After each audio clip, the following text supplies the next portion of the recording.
नमस्कार दोस्तों, हर हर महादेव।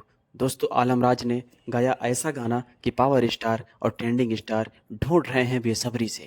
दोस्तों, आप सभी को बता दूं कि एक इनका सॉन्ग आया है, बोल बम मुसलमान चलल बा, जो कि पूरे भोजपुरी इंडस्ट्री में नहीं, पूरे यूपी बिहार में तहलका मचा दिया है। दोस्तों, इतना विवादित सॉन्ग आज तक कोई नहीं गाया था। और आप सभी को पता है कि मुसलमान हिंदू से कितने विपरीत रहते हैं। तो दोस्तों, उसी बीच ट्रेंडिंग स्टार खेसारी लाल यादव जी का जो गाना आया है, आप लोग सुने होंगे और शायद सुनते भी हैं। दोस्तों, उनका ही नहीं बल्कि पावर स्टार पवन सिंह जी का भी गाना कोई विवादित ऐसा नहीं आया कि जातिवाद के ऊपर गाना आया हो दोस्तों। लेकिन इस सिंगर ने तो भोजपुरी इंडस्ट्री में एकदम आग लगा दी है, जो कि लाइव में कल्लू अकेला जी, खेसारी लाल यादव जी और पावर स्टार पवन सिंह जी सब अलग अलग भाषाओं में प्रयोग कर रहे हैं कि ये बंदा मिल जाएगा तो इसको सबक जरूर सिखाऊंगा, या नहीं तो अपना गाना डिलीट करवाए फटाफट।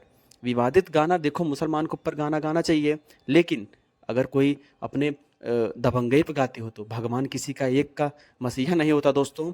जो होते हैं वो सबके लिए होते हैं, कोई कैसा भी हो, किसी कहने की जरूरत नहीं, लेकिन विवाद फैलाने की जरूरत क्या थी। तो दोस्तों, आप सभी से एक अनुरोध करना चाहता चाहता हूं, अगर आप लोग चैनल पे नए हैं तो चैनल सब्सक्राइब कर लीजिए और एक कमेंट ऐसा करिए कि जिससे दिल खुश हो जाए दोस्तों। और आप सब बिल्कुल बताइए कि यह वीडियो कैसा लगा आप सभी को, क्या ऐसा गाना गाना चाहिए था आलमराज को या फिर नहीं। तो प्लीज़ वीडियो को शेयर करना ना भूलें, सपोर्ट